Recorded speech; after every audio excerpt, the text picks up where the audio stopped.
দেবোত্তর পুকুরে সোনার সন্ধানে গ্রামবাসীরা। ঘটনাটি পূর্ব বর্ধমানের ভাতার কামারপাড়ার। সেখানের কয়েকশো বছরের পুরনো পুকুর নতুন করে কাটানোর জন্য জল সেচা হচ্ছিল। এই পুকুরে জল মরে যেতে কেউ দেখেননি, তাই কৌতূহল সবারই। কি হয় টানা 16 দিনের চেষ্টায় জল সরানো হতেই পুকুরে নেমে পড়েন অনেকে। সোনার গহনা খোঁজার হিড়িক পড়ে যায় তাদের মধ্যে। সাধারণ মানুষের ধারণা, পুকুরটি যেহেতু দেবোত্তর, তাই মানত করে অনেকেই গহনা ফেলতেন সেখানে, আর সেই বিশ্বাসে ভর করেই অনেকে নেমে পড়েন পুকুরে।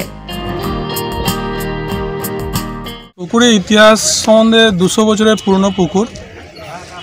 আনুমানিক 1825 সালে এই পুকুর খনন করা হয়েছিল। তৎকালীন এখানে রানীমা অরম্বা রানী সুন্দরী, ওনার দ্বারা ওনার কর্তৃক এই পুকুর কাটানো হয়। বিগত 200 বছরে এই পুকুর অনেক ইতিহাস আছে। বলা হয় নাকি দেবোত্ত পুকুর, দেবতা বাস করে, অনেক গল্প আছে এতে। পুকুরটার ডিপটা এতটাই ছিল যে পুকুরে নামতে সবাই ভয় খেত।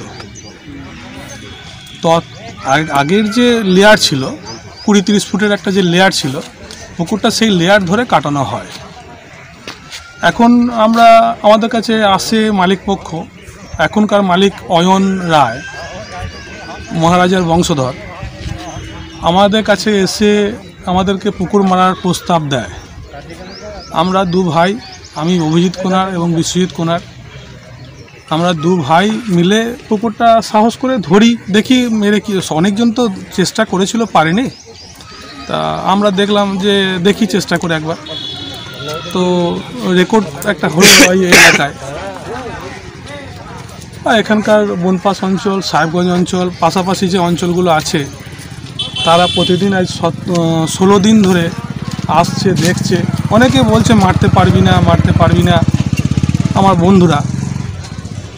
তা আমাদের আন্দাজ ছিল যে ওই যে লেয়ারটা তৈরি করে লেয়ার ধরে কাটা হয়েছিল, সে লেয়ার এখন আর নেই। কারণ পাক পরে, পলি পরে পুকুরটা সেই লেয়ার স্তব্ধ হয়ে গেছে।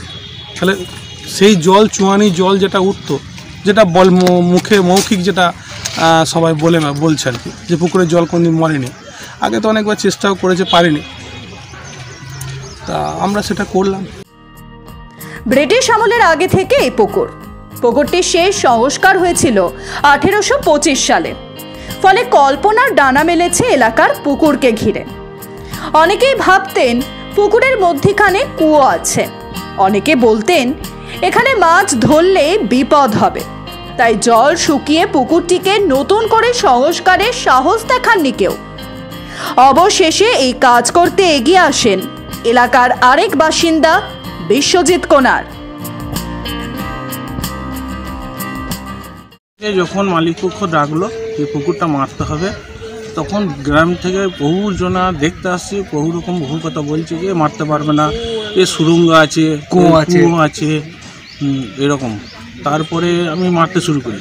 আমি তখন জিদ করি যে এইটা মারবই, আমি মেরে উদ্ধার করব।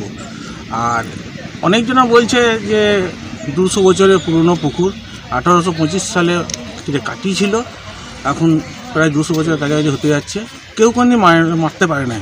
কারণ হচ্ছে যে 2-3বার চেষ্টা করেছে, কিন্তু জল তখন মরে শেষ করতে পারে না। পুকুরটা এখন মালিকানা ছিল অরম্বা রানী সুন্দরী, এখানে রানী ছিলেন অয়ন। ওটা মোটামুটি 5 কিলোমিটার বেশ ধরে যত লোক গ্রাম আছে সব সময়ই লোক মাঠে ভিড় করে। 2 HP 2টো মোটর, 20 ঘন্টা। দীর্ঘ 200 বছরের পুরনো। তার বেটা ছেলে যে চান করেছে, সেইগুলোর মধ্যে কিছু গয়না কাটি যাই হোক হারিয়েছে, সেইগুলো খুঁজছে। সেই জন্য কেউ পেয়েছে, 2-1 পেয়েছে, এখনও ওইখানেতে খুঁজছে, খোঁজা চলছে। হ্যাঁ, খোঁজা চলছে। কোনো বাধার মুখে আমি কিছু পড়ি নাই এখনও। তবে যেটুকু যা বুঝলাম যে ওয়াটার লেভেলটা ছিল আগে 20 ফুটের ছিল, এখন 40 ফুটে নেমে গেছে। সেই লেভেল ধরে আগে জল উঠতো, কিন্তু এখন আর সেটা মরে যাওয়ার জন্য আর জল ওঠে না। খুবই আনন্দিত। 200 বছরের পুকুরকে আমি মেরে উদ্ধার করলাম। ভয়ে কেউ নামতে চাইছিল না পুকুরে। মাছ ধরার জন্য কেউ নামতে চাইছিল না। আমি আমার গ্রামের লোক দিয়ে নিয়ে এসে মাছ ধরা করাই। তবে যুক্তির পথে হেঁটেছেন আর এক প্রবীণ বাসিন্দা ধীরেন রায়। তার মতে আগে মাটির তলায় জলের লেয়ার উপরের দিকে ছিল, ফলে পুকুরের জল শেষ করা যেত না।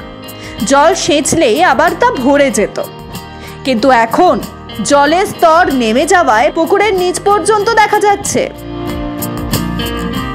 এই পুকুর কোনোদিন মরেনি, আজকে প্রথম মরলো। অবাক কিছু নাই, পুকুরটা মরাতে ভালো হলো, পরিষ্কার পরিচ্ছন্ন হবে। ওটা ফার্স্ট লেয়ারের পুকুর ছিল, তখন লেয়ার উপরে ছিল, জল অটোমেটিক মরতো না। এখন লেয়ার নেমে গেছে। কি পুকুর নামে পরিচিত এটা? উত্তরসায়ের আর কেবত্ত পুকুর, উদার গোষ্ঠীর পুকুর, মুঘল সম্রাটের আমলে তখন থেকে, তারপরে ব্রিটিশ সরকার আছে, তারপরে। এখন পুকুর ভর্তি পাক, তার মাঝেই চলছে সোনা খোঁজার পালা। এরই মধ্যেই কেউ কিছু পেয়েছেন। সকলের কৌতূহল, আর কি আছে, সোনা কি মিলবে? এ ব্যাপারে আপনার কি কোনো পূর্ব অভিজ্ঞতা আছে? তাহলে শেয়ার করুন এখানে। প্রতিবেদন পছন্দ হলে লাইক করুন, সাবস্ক্রাইব করুন। ব্যুরো রিপোর্ট, মাধ্যম।